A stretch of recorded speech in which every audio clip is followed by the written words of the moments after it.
इस कहानी की शुरुआत में हमें निकोलस नाम का एक आदमी दिखाया जाता है जो अपनी बहन की बार में चाहता है। आज निकोलस की मैरिज एनिवर्सरी है। शादी को 5 साल हो चुके हैं, पर वो अपनी शादी से खुश नहीं है। इसीलिए वो अपनी बहन को बताता है कि हो सकता है मैं जल्दी डिवोर्स ले लूं। और मेरी वाइफ की एक आदत बड़ी अजीब है। हर एनिवर्सरी के दिन वो मेरे साथ एक गेम खेलती है जिसमें गिफ्ट्स को वो छुपा देती है और कुछ इशारों के जरिए मुझे उन गिफ्ट्स को ढूंढना होता है। पर अब इनकी शादीशुदा जिंदगी में बहुत सारी चीजें ऐसी हैं जो खत्म हो चुकी हैं। इसके बाद जब निकोलस घर आता है तो देखता है कि उसकी वाइफ घर पर नहीं है। सामने टेबल टूटा पड़ा है, कांच बिखरा हुआ है। उसे अजीब लगता है, इसीलिए वो फौरन डिटेक्टिव को बुला लेता है। जब वो पूरे घर की तलाशी लेती है तो उसे निकोलस पर ही शक होता है कि इसकी वाइफ के गायब होने में कहीं न कहीं इसी का हाथ है, क्योंकि घर में कुछ ऐसे सबूत मिलते हैं जिनसे साफ पता चल जाता है कि निकोलस की अपनी वाइफ से नहीं बनती थी। दरअसल निकोलस एक स्कूल में राइटिंग टीचर है, जबकि उसकी वाइफ, जिसका नाम एमी है, खुद एक राइटर थी जो काफी मशहूर थी। और अब क्योंकि डिटेक्टिव को निकोलस पर शक है, इसीलिए वो उसे पुलिस स्टेशन ले जाती है, जहाँ वो उससे बहुत सारे सवाल करती है, पर वो किसी भी सवाल का ठीक से जवाब नहीं देता। मगर क्योंकि उसके खिलाफ कोई पुख्ता सबूत नहीं था, इसलिए डिटेक्टिव को उसे छोड़ना पड़ता है। पूरी दुनिया में ये खबर फैल जाती है कि निकोलस की वाइफ एमी अचानक से कहीं गायब हो गई है। और क्योंकि निकोलस भी इस केस में दिलचस्पी नहीं ले रहा, इसीलिए सबको उस पर और उसकी बहन पर शक होता है। ये पैसों की लालच की वजह से उन्होंने एमी को कहीं गायब कर दिया। फिर जब निकोलस घर आता है तो वो अपनी पुरानी यादों में कहीं खो जाता है, जहाँ दिखाया जाता है कि उसकी वाइफ एमी मशहूर होने के साथ साथ काफी अमीर भी है। जब मुल्क में माली हालात खराब हुए तो इन दोनों की जॉब चली गई। इसके बाद निकोलस की मोम की तबीयत खराब हो जाती है, इसीलिए वो फैसला करता है कि मैं ये शहर छोड़कर अपनी मोम के पास चला जाऊंगा। अब हालांकि उसने इस बारे में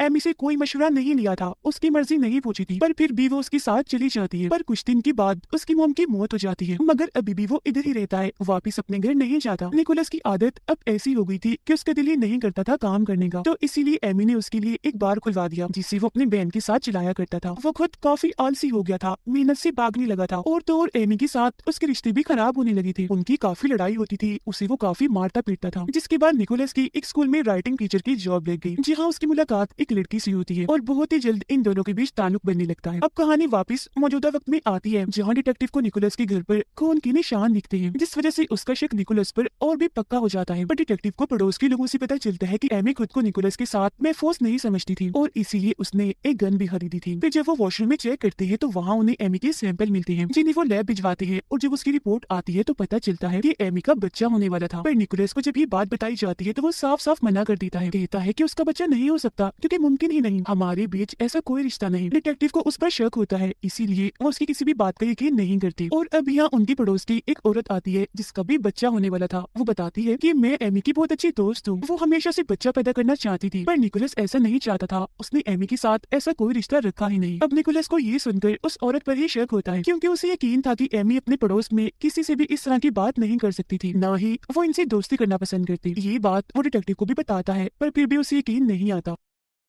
और छानबीन करने पर अब डिटेक्टिव को यहाँ एमी की डायरी मिलती है, जिस पर उसने लिखा हुआ था कि मेरी जान को निकोलस से खतरा है। ये देख उसका साथी कहते हैं कि एक और बात मिल गई उसके खिलाफ, अब हमें निकोलस को गिरफ्तार कर लेना चाहिए। पर वो ऐसा नहीं कर सकती थी, क्योंकि अभी भी इनके पास ठोस सबूत नहीं है कि निकोलस ने ही अपनी वाइफ को मारा है या गायब किया। इसके बाद हम एक लड़की को देखते हैं जो गाड़ी चला रही थी, जो और कोई नहीं बल्कि एमी थी, जिसने अब पूरी तरह अपना हुलिया बदल लिया है। एमी उस दिन के बारे में सोचने लगती है जब वो निकोलस से मिलने बार में गई थी, जहाँ उसने निकोलस को बार के बाहर अपने उसी स्टूडेंट के साथ देखा जो दोनों काफी करीब खड़े थे, क्योंकि उन्होंने अपना रिश्ता बना लिया था। ये देखकर एमी काफी टूट गई, उसे बहुत दुख हुआ, क्योंकि उसने निकोलस का हमेशा साथ दिया। हालांकि वो अमीर घर से थी, पर फिर भी उसने निकोलस से शादी कर ली। जब उसके पास पैसे और काम नहीं थे तो एमी ने उसके लिए बार खोला, और अब जब वो उसे धोखा दे रहा है तो इस बात को वो बर्दाश्त नहीं कर पाती, इसीलिए वो निकोलस से बदला लेने का फैसला करती है। वो उसके क्रेडिट कार्ड से फजूल खर्चा करती है ताकि सबको लगे कि निकोलस अयाश है, वो ही फजूल खर्ची करता है। इसके अलावा वो निकोलस से इंश्योरेंस के कागजात पर साइन करवा कर अपने इंश्योरेंस के पैसे बढ़वा देती है, ताकि सबको ये लगे कि इंश्योरेंस के पैसों की लालच में निकोलस ने अपनी वाइफ को मार दिया। साथ ही उसने अपनी उस पड़ोसी से भी दोस्ती कर ली जिसका बच्चा होने वाला था, जो कह रही थी कि मैं एमी की दोस्त हूँ। एमी ने उसे बताया कि मेरा और मेरे हस्बैंड निकोलस का रिश्ता खास अच्छा नहीं है, हमारे बीच हर वक्त लड़ाई झगड़े होते रहते हैं। ऐसा उसने इसलिए किया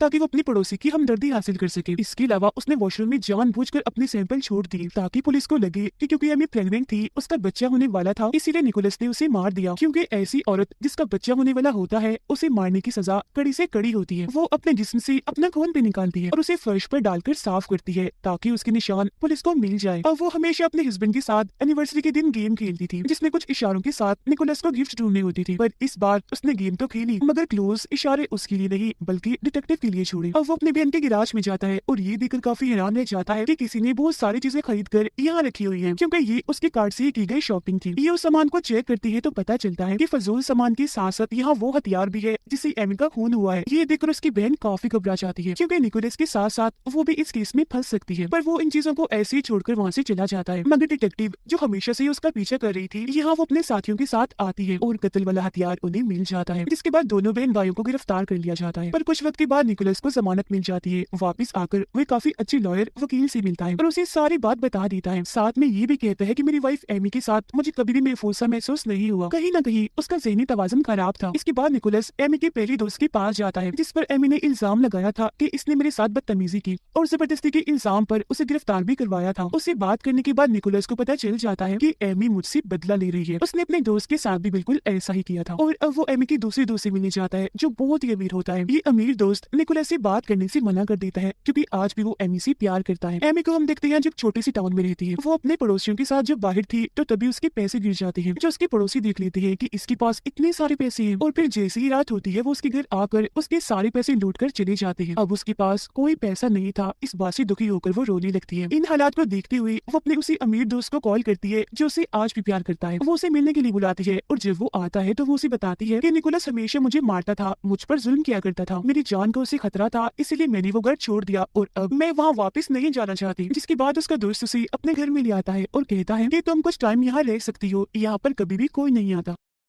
उधर टाउन में दिखाया जाता है कि सबको यकीन है कि एमी अभी भी जिंदा है, इसलिए सब लोग उसके लिए कैंडल मार्च करते हैं, मतलब मोमबत्तियां जलाकर तस्वीरें लगाकर उसके वापस लौटने की दुआएं करते हैं। जी हाँ, सबके सामने निकोलस काफी जज्बाती बातें करता है कि मैं तुमसे बहुत प्यार करता हूँ एमी, मेरे दिल के और घर के दरवाजे हमेशा तुम्हारे लिए खुले हैं, तो प्लीज तुम वापिस आ जाओ। निकोलस की वो स्टूडेंट भी इसी भीड़ में खड़ी थी और जब वो ये सुनती है तो उसे बहुत गुस्सा आने लगता है, इसलिए वो मीडिया के सामने ये बात बता देती है कि निकोलस और मेरे बीच रिश्ता बन चुका है। और ये सुनते ही सबके सब लोग निकोलस से नफरत करने लगते हैं। उन्हें यकीन हो गया था कि इस वजह से उसने या तो अपनी वाइफ को गायब कर दिया या उसे जान से मार दिया। फिर वो अपने लॉयर से मिलने जाता है जहाँ लॉयर उसे कहता है कि अब सारे सबूत तुम्हारे खिलाफ है, तुम काफी बदनाम भी हो गई हो, इसीलिए मेरा मशवरा है तुम एक मशहूर शो के इंटरव्यू में जाओ जहाँ जाकर तुम बताओ कि मैं अपनी वाइफ से बहुत प्यार करता हूँ। तुम्हें वहाँ जाकर अपनी सारी गलतियों को कबूल करना होगा, क्योंकि अगर तुम्हारी वाइफ सच में तुम्हारे खिलाफ कोई साजिश कर रही है तो टीवी से खबरों से वो तुम पर नजर जरूर रख रही होगी। हो सकता है वो तुम्हारी बातों से जज्बाती होकर घर वापस आ जाए। जिसके बाद निकोलस ऐसा ही करता है, वो उस शो में जाकर बताता है कि मैं अपनी वाइफ से बहुत प्यार करता हूँ, मैं चाहता हूँ कि जल्दी वो वापस आ जाए। जिसके बाद वो रोने की एक्टिंग करता है। एमी भी अपने अमीर दोस्त के साथ ये इंटरव्यू देख रही थी और जब वो निकोलस को गौर से देखती है तो उसे पता चलता है कि उसने वही टाई लगाई हुई है जो मैंने कभी उसे गिफ्ट दी थी। वो जब बड़े गौर से निकोलस की बातें सुन रही थी तो ये चीज उसका दोस्त भी देख लेता है और अब आखिरकार वो अपने घर जाने का फैसला करती है, पर उसका दोस्त उसे जाने से मना करता है। वो चाहता है कि एमी हमेशा मेरे साथ रहे, पर अब एमी का दिलो दिमाग कहीं ना कहीं बदलना शुरू हो गया है, इसलिए अब उसे अपने इस दोस्त पर गुस्सा आने लगता है क्योंकि वो उसे जाने नहीं दे रहा, रोक रहा है। जब उसका दोस्त वहाँ से चला जाता है तो वो अपने जिस्म पर चोट के निशान बनाने लगती है। फिर रात को जब उसका दोस्त काम से वापस आता है तो वो उसे बहाने से कमरे में ले आती है और वहाँ जाकर बड़ी बेरहमी से उसे मार डालती है, इतनी बेरहमी से कि उसके खुद के कपड़े और जिस्म भी खून से भर जाते हैं। जिसके बाद वो वहाँ से निकलकर गाड़ी लेकर वापस अपने घर आ जाती है। जहाँ पूरा का पूरा मीडिया पहले से ही मौजूद था, जो एमी को देख लेते हैं कि वो जिंदा है और खून में लथपथ है। एमी को फिर निकोलस भी अपने सामने दिख जाता है और वो सीधा जाकर उसके गले से लग जाती है, पर निकोलस को यकीन था कि वो कितनी बड़ी धोखेबाज है, तो जरूर ये भी उसका कोई नया प्लान है। इसके बाद उसे हॉस्पिटल ले जाया जाता है जहाँ वो सब डिटेक्टिव्स को बताती है कि बचपन में जब मैं स्कूल में पढ़ती थी तो मैं और मेरा वो अमीर दोस्त एक दूसरे की काफी अच्छी दोस्त थी। हमेशा ही वो मुझे खत लिखा करता था और फिर एक दफा एनिवर्सरी वाले दिन वो मेरे घर ही आ गया। मैं अपनी जान बचाने के लिए भागी पर डंडे से उसने मुझ पर हमला कर दिया, जिससे मैं बेहोश हो गई और इस चीज का फायदा उठाकर वो मुझे अपने जेल वाले घर में ले गया जहाँ उसने वो सब कर दिया जो उसका दिल किया। और अगर आपको सबूत चाहिए तो आप उसके घर जाकर सीसीटीवी कैमरास को चेक कर लें। दरअसल वो कैमरास के सामने जानबूझकर ये एक्टिंग करती थी कि मेरी दोस्त ने जबरदस्ती मुझे यहाँ रखा हुआ है और वो मुझ पर जुल्म भी करता है। पर यहाँ वो डिटेक्टिव जो इस केस को शुरू से देख रही थी उसे कहीं ना कहीं एमी पर शक होना शुरू हो जाता है और निकोलस की उन बातों पर यकीन आने लगता है जो शुरू से वो कहता आ रहा था। वो डिटेक्टिव फिर उससे सवाल करती है कि अगर तुम्हारी दोस्त ने तुम्हें अगवा किया तो कत्ल वाला वो हथियार जिस पर तुम्हारा खून लगा हुआ था वो उस गैराज में क्यों और कैसे आया। वो इस बात का जवाब नहीं देती, उल्टा गुस्से में उससे कहती है कि शुक्र करो मैं वापस आ गई, अगर मैं वापस आती ना तुम तो मेरे बेकसूर हस्बैंड को जेल में कैद कर देते। जिसके बाद वो बेहोश होने का नाटक करती है, पर डिटेक्टिव को अब उस पर पूरा पूरा शक है।